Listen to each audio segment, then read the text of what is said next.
तो दोस्तों अब मैं बात करने वाला हूं आपके साथ सर्कुलर नंबर 243 की। Circular number 243 was issued by CBIC dated 31st of December 2024 and it provides clarity to very important and pertinent issue of GST treatment over vouchers।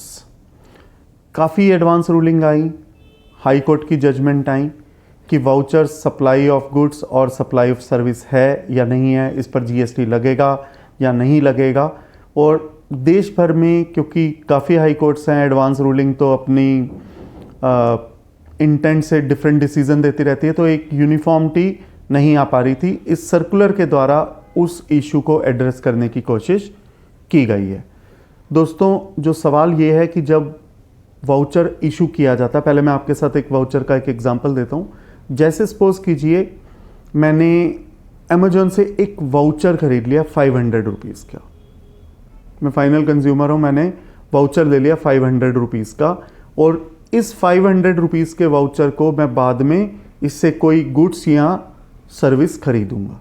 तो जिस दिन मैंने ये वाउचर खरीदा, क्या इसी को गुड्स और सर्विस मान लिया जाए और GST तभी पे कर दिया जाए, या GST तब लगे जब इस वाउचर को रिडीम किया जाए, यूटिलाइज किया जाए, जब इसके अगेंस्ट में कोई गुड्स या सर्विस अवेल की जाए? दिस इज द क्वेश्चन कि क्या डे 1 को ही GST ले लिया जाए, कि वाउचर को ही गुड्स और सर्विस मान लिया जाए? तो इसके लिए ज़रूरी है कि पहले हम गुड्स और सर्विस की डेफिनेशन को देखें, फिर डिटरमाइन करें कि क्या वाउचर गुड्स या सर्विस में आता है या नहीं आता है। जो गुड्स की डेफिनेशन दी हुई है वो दी हुई है सेक्शन 2 क्लॉज 52 के अंदर। सेक्शन 2 क्लॉज 52 के अंदर गुड्स की डेफिनेशन है कि गुड्स क्या होता है? Every kind of movable property other than money and securities. It means money और सिक्योरिटीज गुड्स की डेफिनेशन से बाहर हैं, but includes actionable claim, growing crops, grass and etcetera. जो रेलेवेंट है वो मैंने आपके साथ शेयर किया। Goods means every kind of movable property other than money and securities but includes actionable claims. This is relevant for the purpose of discussion of circular number 243. तो goods क्या है? Every kind of movable property, money और security नहीं है, but it includes actionable claim. Service की definition दी हुई है section 2 clause 102 के अंदर, और सर्विस की डेफिनेशन तो नेगेटिव डेफिनेशन ऑफ गुड्स है। Service means anything other than goods. जो गुड्स नहीं है वो सर्विस है, other than goods, money and securities, but includes activities relating to the use of money. तो इसमें भी मैं रेलेवेंट पार्ट अगर आपके साथ शेयर करूं, service means anything other than goods, money and securities. तो मनी एंड सिक्योरिटीज गुड्स की डेफिनेशन से भी बाहर है और सर्विस की डेफिनेशन से भी बाहर है। तो सबसे पहले हमें यह देखना पड़ेगा कि क्या वाउचर मनी है, क्या हम इसको गुड्स और सर्विस की डेफिनेशन से बाहर कर सकते हैं? तो मनी की डेफिनेशन दी हुई है सेक्शन 2 क्लॉज 75 के अंदर। Money means Indian legal tender और any foreign currency, cheque, promissory note etcetera, और रेलेवेंट पार्ट, और any other instrument recognised by the RBI when used as a consideration to settle an obligation. तो ये जो voucher जो issue किए जाते हैं, सपोज कीजिए मैं अगर अमेजोन से 500 रुपीज़ दे रहा हूं, और अगर सपोज कीजिए मैं किसी एक ऐसी एंटिटी से खरीद रहा हूं जो एक रिलायबल एंटिटी नहीं है, तो क्या ऐसी एंटिटी को जल्दी से ऐसा काम करने का मौका दिया जाएगा कि वो मनी कलेक्ट कर सके इंडियन सिटीजन से? तो मोस्ट ऑफ द टाइम ये जो वाउचर्स इशू किए जाते हैं, ये या तो बैंक्स के द्वारा इशू किए जाते हैं, या ये इशू किए जाते हैं नॉन बैंक्स के द्वारा, बट वो ऐसी एंटिटीज होती हैं जिन्होंने RBI की शर्तों को, टर्म्स एंड कंडीशंस को फुलफिल किया होता है। उसके बाद ही उनको ये अथॉरिटी मिलती है कि वो ये वाउचर जारी कर पाएं, और ताकि वो लोगों से पैसे तो पहले कलेक्ट कर लें और गुड्स और सर्विस बाद में दी जा सके। और ये जो वाउचर होता है ये एक प्रीपेड इंस्ट्रूमेंट होता है। प्रीपेड मीन्स इसमें पैसे पहले दे दिए गए हैं, गुड्स या सर्विस तो बाद में ली जाएगी। तो वाउचर जो है it falls under the definition of money because it is a prepaid instrument, और ये यूज किया जा सकता है जो कि as a consideration to settle an obligation. तो जिन्होंने इस वाउचर को इशू किया है, चाहे वो अमेजन हो या बैंक्स हो या कोई ऐसी एंटिटी हो जिसको RBI ने अप्रूवल दिया हुआ है, तो उन्होंने अगर ये वाउचर जारी किया है तो उसके बाद वो ओब्लाइज्ड हैं, वो कंपल्शन है उनके ऊपर कि बाद में वो इस वाउचर के द्वारा गुड्स या सर्विस देंगे जब भी मैं उस वाउचर को अवेल करूंगा। मैं एक एग्जांपल आपके साथ और शेयर करता हूं। रिसेंटली मैं अपने एक दोस्त की शादी में गया तो मैंने उसको एक वाउचर दे दिया एक सर्टेन अमाउंट का गिफ्ट के तौर पर। आजकल कैश की बजाय ये भी एक तरीका चल चुका है कि आप वाउचर दे दीजिए। तो मैंने उसको एक वाउचर दे दिया, मैंने वाउचर खरीदा एक कंपनी से और उसको वाउचर गिफ्ट के तौर पर दे दिया कि आपकी शादी के बाद आप जहां भी इस वाउचर को यूज़ करना चाहें, चाहे आप होटल बुक कराएं, हनीमून पर जाएं या कोई सामान खरीदना चाहें, तो आप इस वाउचर के कोड को दिखाकर आप उस सामान को गुड्स या सर्विस अवेल कर सकते हैं। तो ऑफ कोर्स मैंने जिससे ये वाउचर खरीदा वो एक ऐसी एंटिटी होगी जिसको आरबीआई ने अप्रूवल दी है, बट क्या इसी दिन ये गुड्स और सर्विस मान ली जाए? नहीं, क्योंकि ये फॉल करती है under the definition of money, और मनी को गुड्स की डेफिनेशन से भी बाहर रखा गया है, सर्विस की डेफिनेशन से भी बाहर रखा गया है। बट कभी कभी ऐसा भी हो सकता है कि वाउचर जारी कर दिया जाए ऐसी कंपनी के द्वारा जिसको आरबीआई ने अप्रूवल नहीं दी है। इन दैट केस इसको मनी नहीं माना जा सकता। इन दैट केस वो गुड्स की डेफिनेशन या सर्विस की डेफिनेशन में फॉल कर सकता है क्योंकि उसको मनी नहीं माना जाता। तो यहां पर मैं गुड्स की डेफिनेशन में फिर से आता हूं। Goods means every kind of movable property other than money and security but includes actionable claims. तो अगर वाउचर मनी नहीं है तो अब मुझे अगला टेस्ट चेक करना है कि क्या ये एक्शनेबल क्लेम है।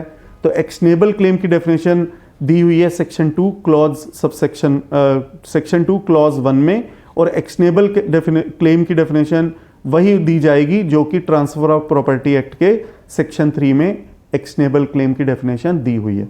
तो अब हम देखते हैं ट्रांसफर ऑफ प्रॉपर्टी एक्ट के सेक्शन 3 में एक्शनेबल क्लेम की डेफिनेशन क्या दी हुई है। तो वहां पर दिया हुआ है एक्शनेबल क्लेम एक ऐसा डेट होता है जो कि ऐसा डेट ना हो जो सिक्योर्ड हो by mortgage of immovable property और बाय हाइपोथिकेशन और प्लेज ऑफ मूवेबल प्रॉपर्टी। बल्कि एक्शनेबल क्लेम वो होता है कि जिसने क्लेम करना है उसके हाथ में कोई सिक्योरिटी ना हो, कुछ उसके हाथ में कुछ ना हो, पर उसके राइट जरूर एग्जिस्ट करता हो कि वो इस क्लेम को रिकॉग्नाइज करवा सके, बट उसके पास कोई debt by way of any security नहीं होना चाहिए या हाइपोथिकेशन या प्लेज नहीं होना चाहिए, ताकि उसके हाथ में ऐसा कंट्रोल नहीं होना चाहिए। It means there is no control. तो जब हम किसी से वाउचर खरीदते हैं तो हमारे हाथ में सिर्फ वो वाउचर है, कुछ कंट्रोल अदर देन उस वाउचर के अलावा नहीं है। तो it means we trust upon that company who has issued that voucher, but at the same time we have a right कि अगर वो कंपनी मेरे इस वाउचर को ऑनर ना करे तो मैं इसको कोर्ट के अंदर चैलेंज कर सकूं। तो अगर वाउचर मनी नहीं है, अगर वो पीपीआई नहीं है, अगर वो रिकॉग्नाइज्ड बाय आरबीआई नहीं है, तो still it falls under the definition of actionable claims. और गुड्स की डेफिनेशन में तो ये लिखा हुआ है गुड्स इंक्लूड्स एक्शनेबल क्लेम्स। तो इट मींस ये जो वाउचर है ये एक्शनेबल क्लेम बन गया और ये गुड की डेफिनेशन में आ गया। बट शेड्यूल 3 में ये लिखा हुआ है कि एक्शनेबल क्लेम में की गई ट्रांजैक्शन को neither supply of services nor supply of goods माना जाएगा।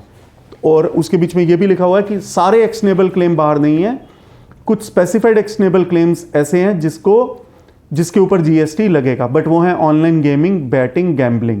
तो ये ऑनलाइन बैटिंग गैम्बलिंग तो हुआ नहीं, तो इट मींस इसके ऊपर जीएसटी नहीं लगेगा शेड्यूल 3 में, जहां पर एक्शनेबल क्लेम को neither supply of goods nor supply of services माना गया है। तो कोई जीएसटी नहीं लगेगा, क्योंकि या तो वाउचर मनी की डेफिनेशन में फॉल कर जाएगा या ये एक्शनेबल क्लेम की डेफिनेशन में फॉल कर जाएगा। Money per se by itself it is outside the definition of goods और services, and even if it is not money, even if it is actionable claim, तो शेड्यूल 3 में actionable claim को भी बाहर ही रखा गया है। तो यदि सपोज कीजिए कोई भी वाउचर मैं जब किसी से खरीदता हूं, किसी कंपनी से, किसी एंटिटी से या किसी बैंक से, उस वक्त कोई जीएसटी नहीं लगेगा। जीएसटी तब लगेगा जब उस वाउचर को रिडीम करवाया जाएगा।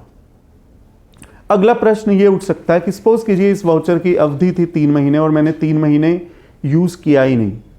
इन दैट केस सपोज कीजिए मुझे पैसे भी वापस नहीं मिलने कंपनी से, तो उस केस में तो कंपनी को फ्री में बेनिफिट हो गया कि जिस दिन वाउचर जारी किया था उस दिन भी जीएसटी नहीं दिया, क्योंकि या तो वो मनी की डेफिनेशन में आ गया या एक्शनेबल क्लेम की डेफिनेशन में आ गया। और रिडीम भी नहीं हुआ। जब रिडीम भी नहीं हुआ तो कोई इसके अगेंस्ट सप्लाई ऑफ गुड्स और सर्विस भी नहीं आई और पूरा पीरियड बीत गया और अब कंपनी को तो फ्री में बेनिफिट मिल गया, तो क्या उस वक्त जीएसटी देने की ज़रूरत है? पहली बात तो टर्म को समझिए। जब भी कभी ऐसा होता है कि सपोज किसी पीरियड एक्सपायर हो जाए और ये अनरिडीम्ड रह जाए, this term is called breakage. इसको ब्रेकेज कहा जाता है। और यहाँ पर एक सर्कुलर का मैं आपके साथ शेयर करना चाहूँगा। एक सर्कुलर आया था, सर्कुलर नंबर 178, जिसके बीच में ये कहा गया था कि क्या इसको हम ये मान सकते हैं कि ये an act, this is an agreement to do और रिफ्रेन फ्रॉम एन एक्ट है, क्योंकि इसको सप्लाई ऑफ सर्विस माना जाता है शेड्यूल 2 के अंतर्गत। तो देखिए, जब कंपनी ने वाउचर जारी किया था तो उनका इंटेंट क्या था कि कल को ये वाउचर यूटिलाइज हो या पीरियड बीत जाए, ब्रेकेज हो जाए और पैसे आ जाएं। तो that was never the interest, that was never the intent whether by that should be presumed to exist. It was not an intent on the day one itself. It eventually happened. And eventuality cannot be assumed that there was an agreement to do or refrain from an act. Voucher was issued so that it could be redeemed against supply of goods services. Not for this that it could stay unredeemed, could take the color of breakage. So again, this is because there is no supply involved, there is no supply of goods nor supply of service, hence no GST could be leviable. Consideration is involved, but because there is no underlying supply of goods or service, because voucher per se is money, it means outside the definition of goods or services, or even if not recognized RBI, then again it is an actionable claim, and actionable claim has also been kept out of purview of GST by way of entry in Schedule 3 of CGST Act, which says any transaction or activities in actionable claim will be deemed to be neither supply of goods nor supply of service. Only exception is अगर वो specified actionable claims हैं तब वो GST में आएंगे, but वो batting, gambling, online gaming वगैरह है जो कि जनरली वाउचर में देखने को नहीं मिलती। That does not seem to be the intent of the same. अब एक प्रश्न और उत्पन्न होता है इस पूरी डिस्कशन के बाद। सपोज कीजिए वाउचर जारी किया गया किसी कंपनी के द्वारा, और जनरली अब हर कोई तो बैंक को या एंटिटी को अप्रोच नहीं करता। कई लोग वाउचर खरीद लेते हैं, जो मिडल मैन होते हैं, जो कि डीलर्स होते हैं, जो कि डिस्ट्रीब्यूटर होते हैं, वो वाउचर खरीद लेते हैं मेन कंपनी से, बैंक से, एंटिटी से।